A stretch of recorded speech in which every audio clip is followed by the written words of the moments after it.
So we cut Reed Sinnett off the press squad yesterday, and we picked up a new wide receiver on the press squad today, Kendrick Pryor.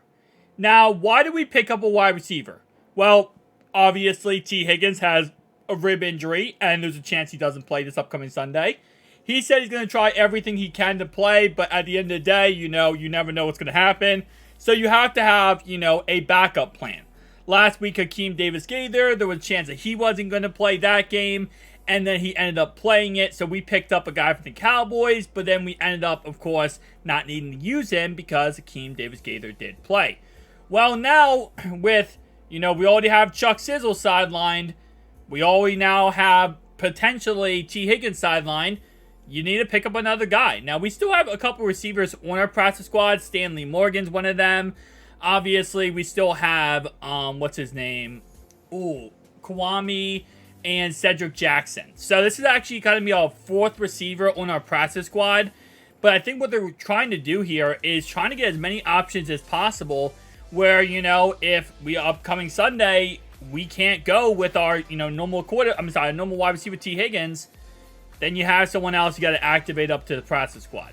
Because right now, it would be Jamar Chase, Tyler Boyd, Yoshi, then it would be Trenton Irwin, and then number 5 and 6, you need 2 more receivers up there.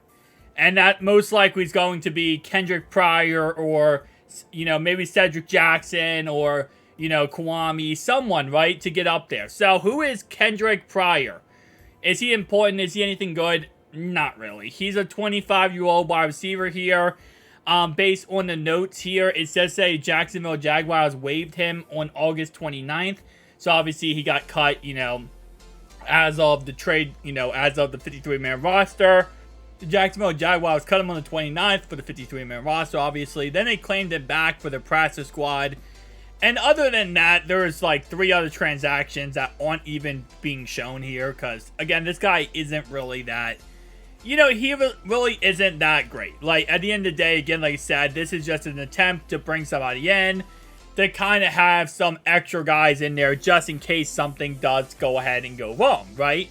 So in case we don't have T. Higgins, you have a guy, and if, kind of like last week where we activated Tanner Hudson right before the actual game, that's what we'll be doing with this guy, potentially, if they like him throughout, this week of, practice.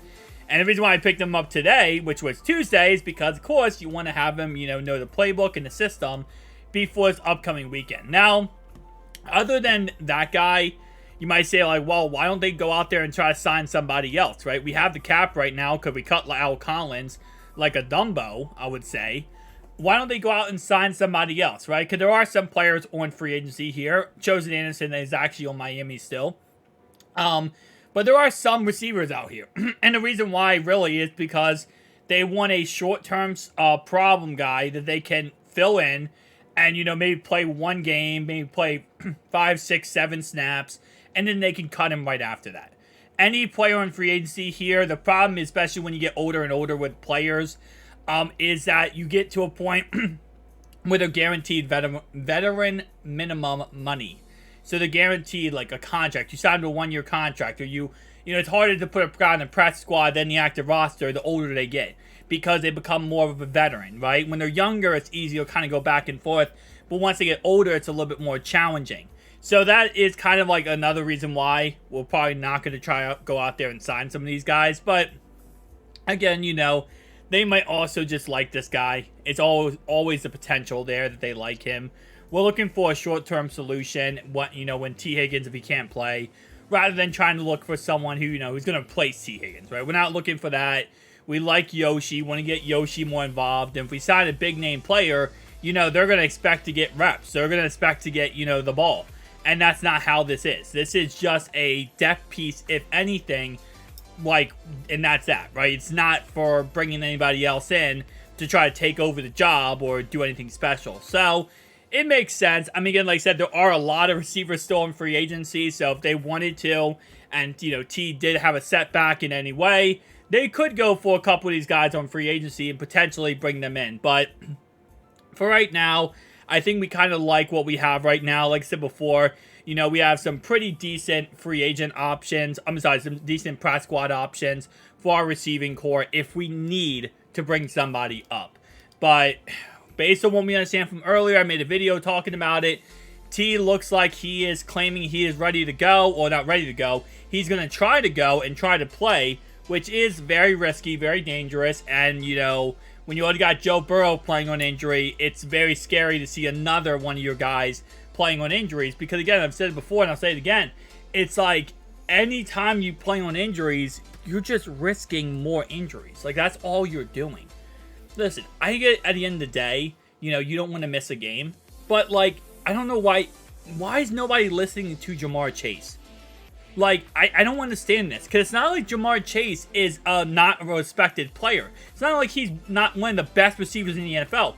I mark Jamar Chase right now as the number 2 receiver in the NFL. I don't care what anyone else says. It's Justin Jefferson and then it's Jamar Chase. I don't know why people aren't just listening to him. He's smart. He knows what he's talking about. He has had injuries in the past. He told Joe to sit out to week 5. He's been very vocal repeatedly about he needs to sit out and not be in this game. And now T. Higgins is playing, and I promise you, Jamar Chase is probably going to say the same thing. T, if you're not healthy, do not play. I just don't know why we don't listen to Jamar Chase. It's like, we're almost to a point where I get it, he's not a team captain, he's not. On offense, you know, we have Joe Mixon and Burrow, but, like, I don't care if he's not a team captain. If all the other team captains aren't standing up and trying to stop something from happening, and someone else does, you got to listen to that guy, respect that guy. I mean, you know, one thing from the season so far that we started off a little slower, right? One thing I've gotten from the season so far, the biggest thing, is I respect Chase. I would have respected Chase 100%. I respect him 500% now. I respect him 5 times that I already respected him 100%.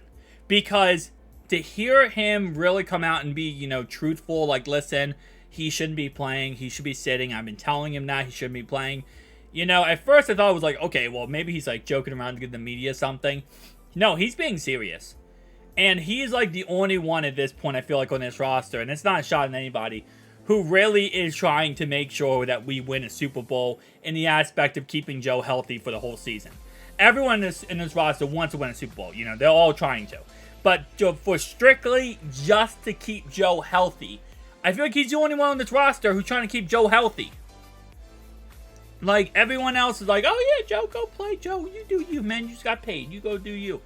And Chase is like, no, he's not going to do him. Don't let him do him. Let him sit. Keep him out of this game. Like, I feel like Chase is the only one who actually is vocal and trying to make a difference for this team this year. Again, we're not done. We are still going. We are still fighting, and we can still make the playoffs. I don't know about the AFC North. I really don't at this point. I don't know about... There's 0% in conference. You thought there was a good conference chance. I mean, you might be flying freaking monkeys out of your butt at that point. We're not going to win the conference, but division, there's a chance. There's like a 2% chance for the division. It depends if Lamar Jackson goes down with injury. I would say, okay, I'm going to say, like, right now, there's probably, like, based on when we're playing, there's a 0% chance. But if we kind of turn it around, there's, like, a 25% chance we win the division. I think there's a 90% chance we make the playoffs. But there's only, like, a 25% chance we make the division at this point. But, guys, tell me down below your thoughts and opinions. I'll see you guys in the next one. Peace out.